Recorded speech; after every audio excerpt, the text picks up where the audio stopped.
Jorge Salgado, ex-presidente do Vasco, virou uma ameaça à recuperação judicial do Cruz Maltino. É nítida. Quando o Coutinho ele aumenta, né, a sua capacidade física de suportar a sua movimentação com aquilo que é esse novo Vasco, aumenta o sarrafo ali também para o Vasco, né? O Vasco fica muito mais homogêneo no sentido de ter um jogador com a qualidade do Coutinho bem fisicamente, muda a rotação do time. Aí você tem um Ryan, que eu volto a falar, é jovem, mas se ele conseguir ser regular, também ajuda muito esse time do Vasco. E aí entra aquilo que você falou. Uma sustentação de Hugo Moura e Tietchan ontem, dando essa liberdade para o Coutinho flutuar entre linhas, fazer as movimentações com mais assertividade, tá muito mais próximo do Verratti, fazer conexões com o Nuno. Isso aí vai aumentar o nível de futebol do Vasco. E foi isso que apresentou ontem. Agora, precisa ser recorrente, precisa ser mais vezes, precisa ser por muito mais vezes. Porque senão, essa oscilação que o Vasco ainda vem apresentando nesse começo de trabalho do Diniz, ela vai custar caro em alguns jogos. Então, se der continuidade e continuar com essa frequência de bons momentos, o Vasco pode brigar por coisas melhores dentro do campeonato. E é o tipo de vitória que lá na frente, no final do ano, obviamente a gente não vai querer aqui fazer nenhum exercício de adivinhação, mas pode ser que a gente olhe lá para o final do ano, dependendo do que seja o final do ano do Vasco, e a gente olhe para essa vitória e fale, ó, a virada de chave do Vasco foi ali. Porque, cara, essa vitória foi muito importante pensando no contexto dessa parada de um mês. Porque, como eu disse lá na abertura, o Vasco entra em campo dentro da zona do rebaixamento. Então, se de repente empata ou se perde o jogo de ontem, cara, seria um mês assim, animicamente, muito difícil de trabalho, de pressão da torcida, completamente diferente. E o Vasco vai para dentro dessa parada com o torcedor, assim, com o ânimo lá em cima, pensando, ó, eu tenho um treinador, eu tenho um time, eu tenho ali um esboço que precisa de reforço, obviamente, mas que tem uma capacidade da gente voltar daqui a um mês, um time até melhor do que tá indo para essa parada agora. Aparentemente, realmente um golaço do Vasco em apostar aí no trabalho do Fernando Diniz, num começo de ano, assim, meio esquisito, né, que no Campeonato Brasileiro o time estava derrapando, na própria Copa Sul-Americana, né, que era tida como o grande objetivo do Vasco em termos de disputa de título, quase nos classifica, então um bom caminho aí sendo trilhado no comando do Fernando Diniz. Mas só uma observação, o Pedro está falando... A última antes a gente muda de tema, amigo, só porque é você. Muito obrigado. O Pedro está falando sobre o cobertor curto, né, do elenco do Vasco, mas olha só as substituições. Ontem entrou o Pumita, ontem entrou o Adson, o Alex Teixeira, o Matheus Carvalho e o Lloyd. Então, assim, são jogadores que não são espetaculares jogadores, mas podem, né, de certa forma, ajudar quando um ou outro não estiver bem, mudar um ritmo de jogo, mudar a característica do time. Então, assim, precisa de mais algumas peças? É claro que o Vasco sabe que precisa, mas não tá tão ruim. O Vasco tem uma coisa que muitos times não têm, né? Jogadores contundidos, né? O Vasco não tem muitos jogadores no DM.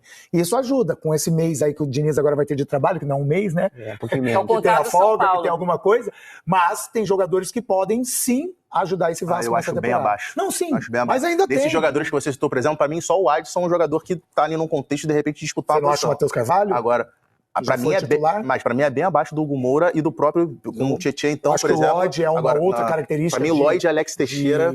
De Ryan e de Nuno. Então, algumas características de jogadores que entram e podem mudar a característica do time. Eu acho que isso é importante para um time como o do Diniz. Tem que ter opção, né? Exatamente. O Vasco já começa aí a se movimentar, né, em algumas negociações para poder reforçar o elenco nessa próxima janela de transferências. A informação do momento é sobre o atacante chileno Lucas Cepeda, uma joia chilena de 22 anos de idade, que é formado nas categorias de base do Santiago Wanderers e atualmente está no Colo-Colo do Chile. Em 2023, ele se destacou na Primeira B, ajudando o Wanderers a tentar o acesso. E em fevereiro de 2024, ele foi contratado pelo Colo-Colo. Na sua primeira temporada com a equipe do Colo-Colo, que é um dos maiores do Chile, ele marcou gols decisivos na Libertadores, incluindo o gol de empate contra o Cerro Porteño, que foi fundamental, né, para a equipe do Colo-Colo ir avançando na competição. É um jogador que já faz parte da seleção chilena, né, estreou na seleção chilena em outubro de 2024 e marcou 2 gols em novembro de 2024 na vitória de 4-2 contra a Venezuela. Ele foi eleito também o melhor jogador sub-21 da primeira divisão do campeonato chileno. O Vasco tem interesse na contratação desse jogador. O Cruz Maltino já teria feito ali um contato inicial com o staff de Cepeda, mas além do Vasco, o jogador também recebeu sondagens de clubes da Argentina e clubes de segundo escalão da Europa. Jorge Salgado, ex-presidente do Vasco, virou uma ameaça à recuperação judicial do Cruz Maltino. Hora de falar sobre o Vasco da Gama. O ex-presidente do clube, Jorge Salgado, ameaça melar a recuperação judicial que o Vasco trabalha nos bastidores e também na justiça há meses. Projeto do Pedrinho, presidente do clube, que inclusive deu seus bens como garantia. Segundo matéria do jornal o Globo, o Jorge Salgado está bastante incomodado com o deságio que ele terá de aceitar caso essa história vá adiante. Hoje o Vasco deve ao ex-presidente cerca de 25 milhões de reais. E o Jorge Salgado perderia bastante dinheiro e receberia essa grana que sobrasse em muitas parcelas a perder de vista. Até por isso, Jorge Salgado, segundo o Globo, tem tentado convencer outros credores a recusarem o plano apresentado pelo Vasco. Se não houver aprovação, o Vasco volta a estacar zero, a recuperação judicial não sai do papel e fica praticamente impossível tocar o clube.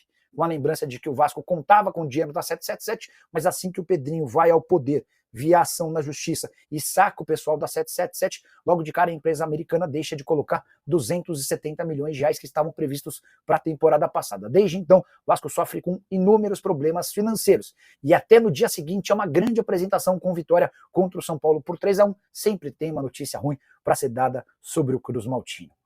Bora falar agora sobre uma sugestão dada ao Vasco dos últimos dias. De acordo com o canal Vasco, o meio atacante peruano Sérgio Penha foi oferecido ao Cruz Maltino na semana que passou. E aí tem uma curiosidade, o Sérgio Penha, que atua como meio atacante, tem 29 anos de idade, é sobrinho de Paulo Guerreiro, que fez sucesso com as camisas do Corinthians e do Flamengo. Sérgio Penha e Guerreiro estiveram juntos na semana que passou, defendendo a seleção peruana. O Guerreiro como titular, o Sérgio Penha como reserva. O Penha entrou apenas nos 5 minutos finais da segunda partida da data FIFA, empate em 0-0 contra a seleção equatoriana lá no Peru. Jogador que esteve no primeiro semestre desse ano no PAOK da Grécia, não dá para dizer que a passagem foi boa, foram apenas 5 partidas disputadas. Esse atleta surge no Alianza Lima, passa pelo Granada, pelo Tondela, além de atuar no futebol holandês e sueco, até chegar ao PAOK. Pela seleção peruana, 49 partidas e 4 gols marcados. Taca. Cicinho, você passou longe da sua esposa no dia dos namorados. Foi no estádio ver o São Paulo e tomou 3. Cicinho, pelo amor de Deus, Cicinho, fala pra nós aqui, meu irmão. Bom dia a todos. Que taca! Taca. Que vergonha o São Paulo dentro de campo. Luiz Ubeldia. Gente, ninguém nesse programa me supera. Não se esqueça de deixar o like, se inscrever no canal e ativar o sininho para não perder nenhuma novidade sobre o Gigante da Colina. Comente aí o que achou do vídeo e compartilhe com outros vascaínos. Saudações vascaínas e até o próximo vídeo. Tamo junto, galera!